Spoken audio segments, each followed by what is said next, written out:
This study describes an advancement of material classification through spectral subsurface scattering imaging. Identifying the material composition of objects has been an important task across numerous applications. However, distinct materials often come with the same color as these sample images from our dataset. Such cases pose difficulties not only for standard RGB cameras but also for human perception. To tackle such challenge, spectral analysis has been broadly used. For example, analyzing the unique spectral reflectance of materials has been widely employed in numerous disciplines. However, light transfer in a scene extends well beyond reflection. When an object is illuminated, the light often penetrates the surface and exits at different points. This phenomenon, called subsurface scattering, is central to the appearance of objects. Consequently, broadband subsurface scattering has been widely used for material classification as well. If we capture an image of the backscattered light from subject, we can obtain the scattering kernel. And if we capture a multispectral image, we can observe that the spreading of scattering kernel varies across the wavelengths. From this observation, we can notice that the subsurface scattering is also a function of wavelengths. This is observable in every day, such as the scattering of red lights by human skin. In this study, we recognize the strong synergy between spectral analysis and subsurface scattering, and delve in spectral subsurface scattering imaging for material recognition. We present two types of S4 imaging here, multi-shot and single-shot. Our multi-shot setup comprises of a sensor, CBBF, and a set of lenses. CBBF is our uniquely designed bandpass filter.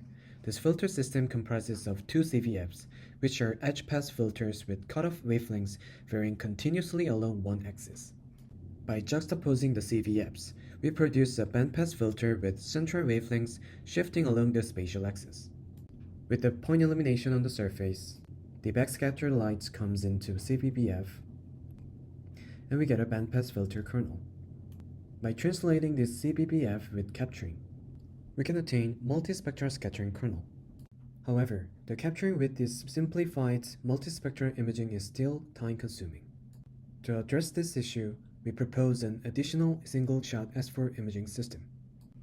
The system incorporates grayscale camera, point illumination, and spectral disperser. Spectral dispersion for multispectral imaging has traditionally relied on prisms. Yet, the refracted light path of prism necessitates an angled camera setup, complicating the focusing process.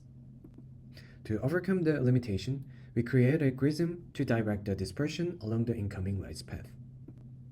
When the backscatter light passes through our prism, it spatially disperses the scattering kernel. With a single shot capture, we can acquire a spatially dispersed scattering kernel. From our multi-shot S4 image, we can simulate the single-shot image by 2D projection. As our first experiment, we aim to demonstrate the feasibility of single-shot imaging through simulation. We do this by showing the comparable optimization results obtained from our simulated single-shot imaging against multi-shot imaging. We employed the Ferrel model as the physics model to be fitted. We computed the distance between the diffuse reflectance from the measurements and the optimized models. Observing the results, we found that the distance between the model from single-shot and data exhibit a comparable scale to multi-shot imaging. This proximity leads us to conclude that our single-shot S4 imaging is capable of accurately encapsulating the optical properties of materials. To evaluate our single-shot imaging, we collected a data set comprising of 25 classes of white materials that pose difficulties for conventional approaches. For a robust evaluation, each material class contains 3 distinct objects. A total of 75 objects were scanned.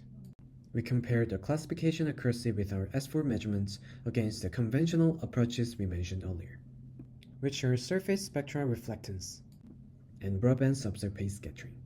Notably, the accuracy with S4 data reached the highest, outperforming the best accuracies with the others.